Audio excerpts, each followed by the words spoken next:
going on? It's me, Dayton, aka Mr. Duncan Flip, and today I wanted to dive into a story that I haven't really told formally before, and that's the story of how I got into real estate, particularly how I bought my first property. Now, to tell the story right, it takes you all the way back to my college days at Temple. That's right, I'm Temple made, baby, TU. So the story starts right here in 1940. When I was a freshman, this is where I lived. Now, if you're familiar with Temple, you know that at the end of your freshman year, you get kicked out of the dorms and you have to go look for off-campus housing. Now, when it was time for me to move out of here, I decided to do things a little bit differently, and I started the process to buy my first house.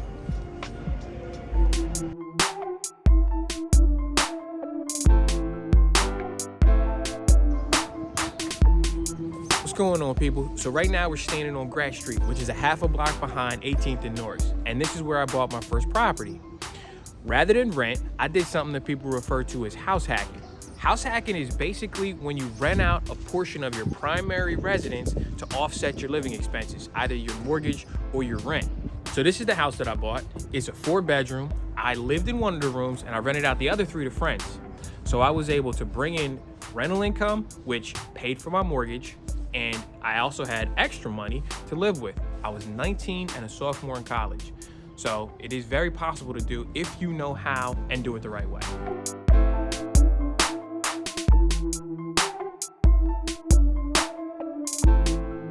Now, I know what you're thinking. It can't be that easy to buy a house, but I want to remind you I was 19, a sophomore in college, and it really isn't as hard as you might think. So when I say it's not that hard to buy a house, what I mean by that is there's only a few steps that you need to take in order to do it. The first thing you have to do is to prepare to get your mortgage, get a real estate agent, and then get knowledge of the area that you're buying. Now, as a college student, you already have that. You know exactly what college students want on the college campus that you're already going to. That's what I had. That was my advantage. I knew what students wanted out of a rental property, and so I was able to structure my houses in a way where I always got tenants. Now, the second part about getting a mortgage, before you cut the video off right now, it's really not as hard as you think. Because again, I was 19, I was a freshman in college, I was able to do it.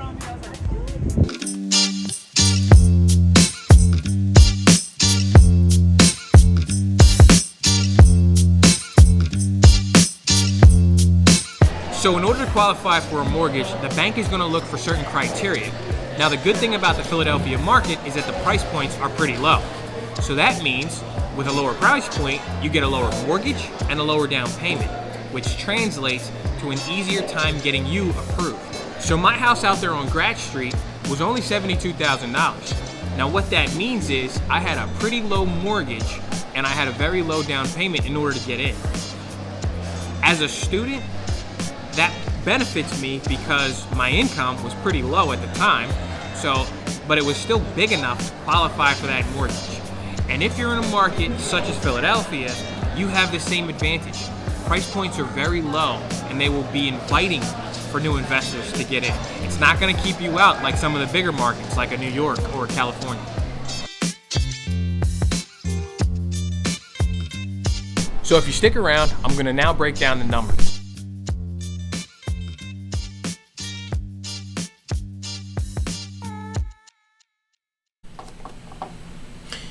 All right, so at this point, we've talked about what it means to buy a property at a high level. We talked about what you need to do to prepare yourself to get in a position to buy.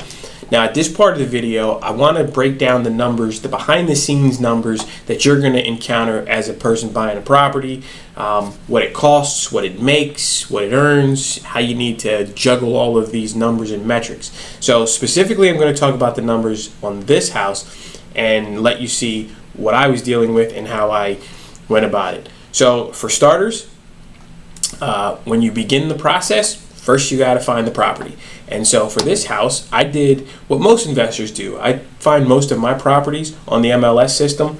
And the MLS system is basically a listserv exclusive to realtors. If you're not a realtor, then you're going to use one of the free sites like Zillow here or Redfin. There's a bunch of others out there that you could use to go vet properties. The main difference between the two, the properties on MLS get the properties listed on MLS are posted first. So that means that Zillow, it might have a day or two lag. So someone else might have saw the property ahead of you seeing it if you're looking on Zillow or Redfin or something. Once you find a house that you like, you click on it, and you're going to see a bunch of different pictures and other details about the property that you can use to determine whether you like the house. We're looking at a property that I was looking at in the Roxborough area, just one of the neighborhoods that I like to buy property. Now, if you have an agent, you can call your agent and they'll set up a showing for this. If you don't have an agent, most of the free sites will have contact information like this it does to get an agent to get you out to the property to go see it. And as a plug to help you agents out, if you're using the free site to contact that agent, make sure you're pre-approved before you call that agent. That's going to matter. You're welcome, agents. So back to the house here on Gratz Street. So I found the property, we locked it in. What you're looking at here is the MLS sheet from this property. It's the real MLS sheet from this property. You can see the details that I was describing. It gives you a little bit more meat behind what's going on with the property before you get out to the property. You can see here that this property was selling for $68,400. Once you get the property under contract and you're ready to close, you're going to get what's called it's a summary of charges. It's called a HUD or an ALTA or a closing disclosure. What that shows you is all the money that you owe and all the money that the seller is responsible for in the sale of the property. A couple things that I want to point out on this. One is the property address here. You can see that this is the property we're talking about. This is, again, the actual HUD sheet, settlement sheet for that property. This is the $68,400 that you saw it listed for. I want to go down here to gross amount that's due from the buyer, and that's $73,900. That amount right there is the actual amount that you're paying for the property. So $68,400 is what it's listed for, but $73,900 is what the total price is. And why is it more? Well, that's because there's certain fees that you have to pay when you're buying a house. These are your closing fees. And then the other thing, just so we know, there's absolutely no capping when I say there's my name here on the settlement sheet when I bought this house. So let's break down the metrics of this house. This is the total cost to buy the property. That number is made up of a couple things. The first thing it's made up of is the purchase price. And then you add in this money, these fees that are used to close. Now, the fees used to close are made up of a bunch of different things I'll break down here in a second, but the closing costs are added to the sale price, and that's the total amount that's due. Now, on this house, I negotiated what's called seller assist.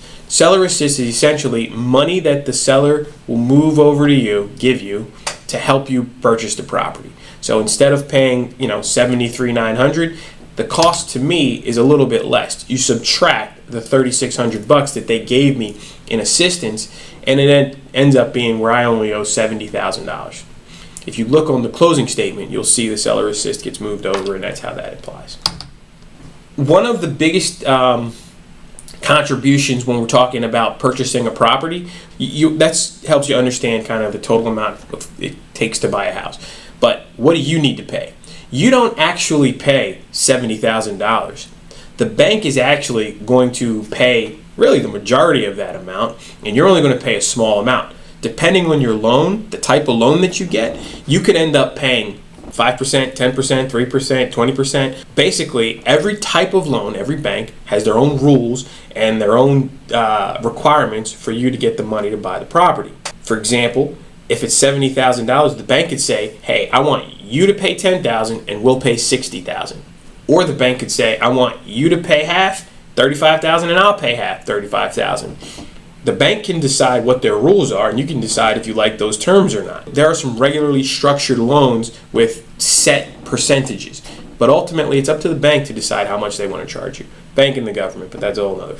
So some of the common types of loans, FHA. 3.5% is what they charge you for an FHA loan, first-time home package to purchase the property. So 3.5% of $70,000 is close to like $2,000. All I'm paying is $2,000. The bank will pay $68,000. A VA loan, which is a veteran's loan, they ask for 3.5%, but that also can get negotiated. There are some veterans that pay 1% or less.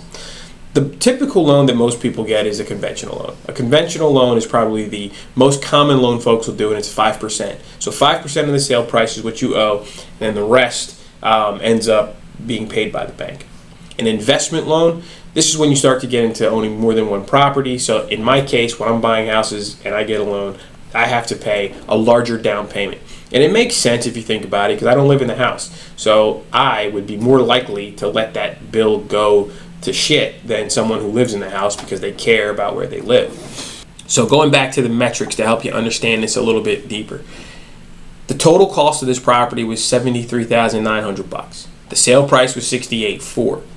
The mortgage amount, the amount that the bank actually, they paid $67,800 and I only paid $500. So I paid that and they paid the $67,000.